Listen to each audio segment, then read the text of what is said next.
నమస్తే, నేను విజయ్. చంద్రగ్రహణం వల్ల నిజంగానే చాలా దుష్ప్రభావాలు ఉంటాయా?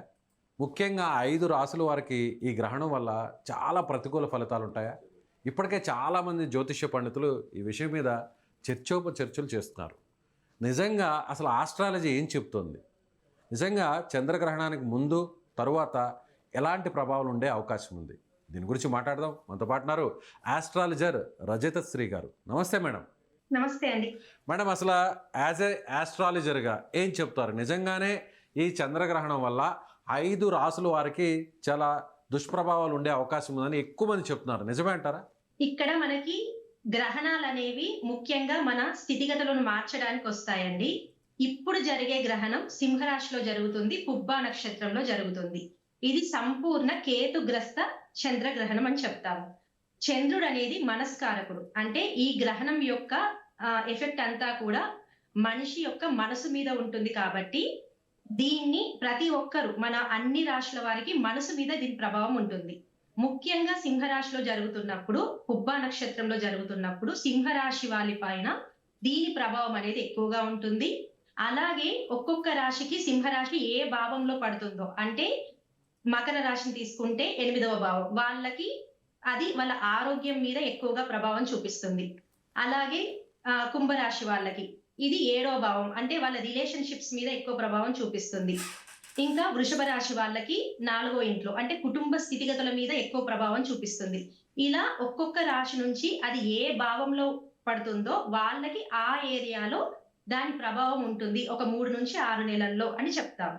కర్కటక రాశి వరకు కూడా ఎక్కువ ప్రభావం ఉంటుంది అంటున్నారు. వాళ్ళకి ఏ గదిలో ఇబ్బంది కలిగే అవకాశం ఉంది? 2వ ఇంట్లో అండి. 2వ ఇంట్లో జరుగుతున్నప్పుడు అది కూడా వాళ్ళ ధనస్థానాన్ని, కుటుంబ స్థానాన్ని, ముఖ్యంగా ఆరోగ్యంలో మనకి టీత్ రిలేటెడ్ ప్రాబ్లమ్స్ కానీ, థ్రోట్ రిలేటెడ్ ప్రాబ్లమ్స్ కానీ ఎక్కువగా వాళ్ళు ఫేస్ చేసే అవకాశం ఉంటుంది. కానీ ఇక్కడ ఒకటి గుర్తు పెట్టుకోవాల్సింది ఏంటంటే, గ్రహణం ఒక్కటే ఇంపాక్ట్ చేయదు. మన వ్యక్తిగత జాతకంలో ఎవరికైనా సరే రాహుకేతు అంతర్దశలు గాని, దశలు గాని అలా ఉన్నప్పుడు, లేదా చంద్ర మహర్దశలు గాని నడుస్తున్నప్పుడు దాని ప్రభావం అనేది వాళ్ళ మీద స్పష్టంగా కనిపిస్తుంది. ఒక రాశిలో ఉన్నంత మాత్రాన ఈ దశలు జరగకపోతే వాళ్ళ మీద ఎలాంటి ప్రభావం చూపించదు.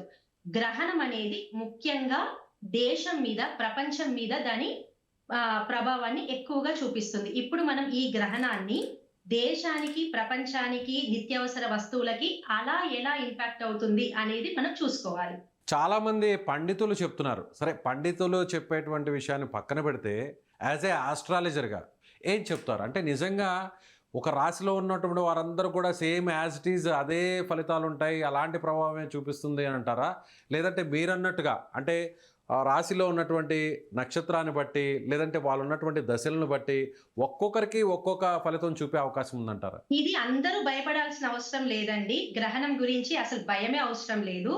మనకి మన వ్యక్తిగత జాతకంలో ఎంతమంది, కొన్ని కోట్ల మంది ఒకే రాశిలో పుడతారు, కానీ ఒకే స్వభావంతో ఉండరు, ఒకే జీవన విధానంతో ఉండరు. వాళ్ళ వ్యక్తిగత జాతకంలో దశ అంతర్దశల్ని బట్టి, ఇప్పుడు ఇంతకు ముందు చెప్పినట్టు రాహు అంతర్దశలు, మహర్దశలు, కేతు అంతర్దశలు, మహర్దశలు, చంద్ర అంతర్దశలు, మహర్దశలు, ఇలా ఉన్న వాళ్ళకు మాత్రమే ఈ గ్రహణం ఎఫెక్ట్ ఉంటుంది. ఎంత మంది చెప్పినా జ్యోతిష శాస్త్రం ప్రకారం మనం కొంచెం కేర్ఫుల్ గా ఎవరు ఉండాలి ఈ గ్రహణంతో అంటే, ఆ రాశిలో ఏర్పడుతున్న వాళ్ళు, అలాగే వ్యక్తిగత జాతకంలో ఈ దశలు నడుస్తున్న వాళ్ళు మాత్రం కేర్ఫుల్ గా ఉండాలి. ఇంతకు ముందు చెప్పినట్టుగా మనకి సింహరాశిలో ఏర్పడుతుంది కాబట్టి సింహరాశి వాళ్ళు, అలాగే కర్కాటక రాశి వాళ్ళు, కన్యా రాశి వాళ్ళు, కుంభరాశి వాళ్ళు, మకర రాశి వాళ్ళు కొంచెం ఎక్కువగా ఎఫెక్ట్ అయ్యే ఛాన్స్ ఉంటుంది.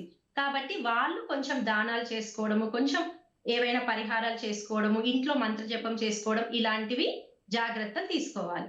చాలామంది అంటే దీని గురించి పట్టించుకునేటువంటి వారి సంఖ్య చాలా తక్కువగా ఉంటుంది. పట్టించుకొని వారు రొటీన్ లైఫ్ ఏ విధంగా ఉంటుందో అలాగే కంటిన్యూ చేస్తారు. ఎలా అయితే దీన్ని మూర్ఖంగా ఆలోచించి పట్టించుకొని ఏదైతే ఈ జాతకాలు, జ్యోతిష్యాలు ఎక్కువగా మూఢనమ్మకాలని పట్టించుకునేటువంటి వారి మీదే దీని ప్రభావం ఎక్కువ చూపే అవకాశం ఉంటుంది అని కూడా కొంతమంది చెప్తుంటారు.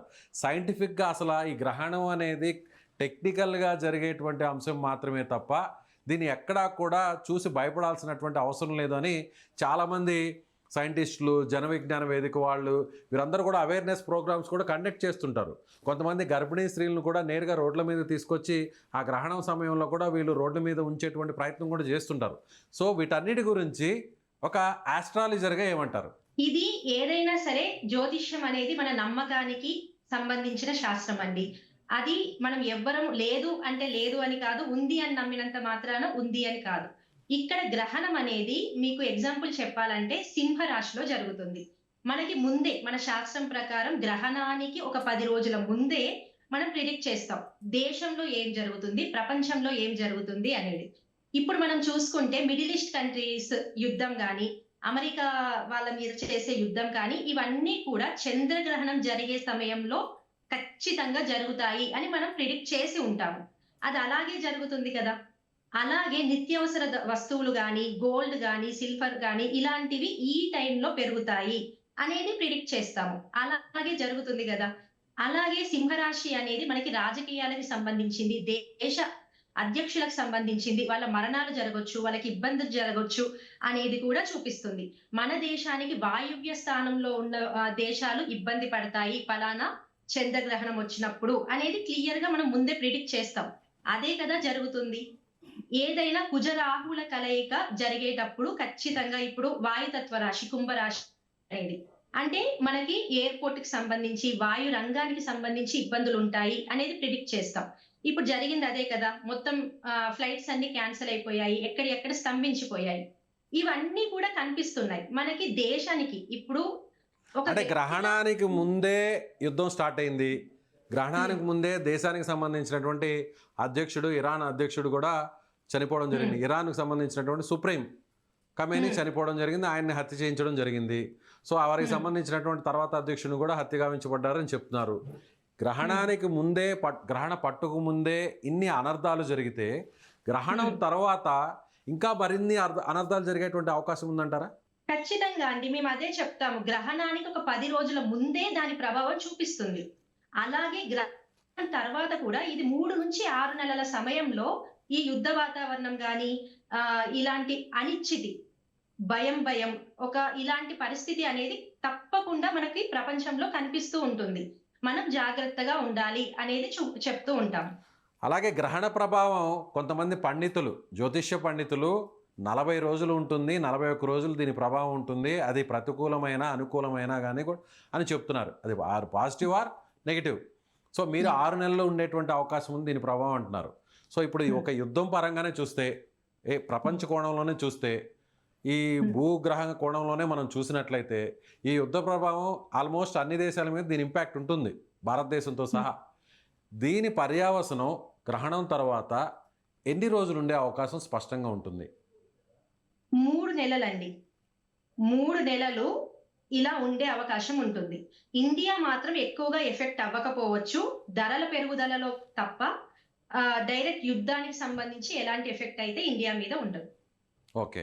ఎక్కువగా వాయువ్య దిశలో ఉండేటువంటి వాయువులో ఉన్నటువంటి మిడిల్ ఈస్ట్ గల్ఫ్ కంట్రీస్ గాని, కంట్రీసు. ఇప్పుడు అమెరికా గాని, రష్యా గాని అలాంటి వాటి మీద ఇంపాక్ట్ ఉంటది గానీ, ఇండియా మీద ఉండకపోవచ్చు. ఓకే. సో, గ్రహణం తర్వాత ఎవరైతే ఈ రాశికి సంబంధించినటువంటి రాశులకు సంబంధించిన వారున్నారో, వాళ్ళు ఏదన్నా హ్మ్. కొన్ని రెమెడీస్ లాంటివి ఏదైనా చేసుకోవాల్సినటువంటి అవసరం ఉందంటారా? ఇప్పుడు ఈ శాస్త్రాన్ని నమ్మితే, ఈ గ్రహణాన్ని నమ్మితే ఖచ్చితంగా వాళ్ళు చేసుకుంటారండి. గ్రహణం తర్వాత అంటే మనకి గ్రహణం అనేది 3 గంటలకి 3:20 ఆ టైంలో స్టార్ట్ అయ్యి 6:40 వరకి మనకి గ్రహణం ఉంది.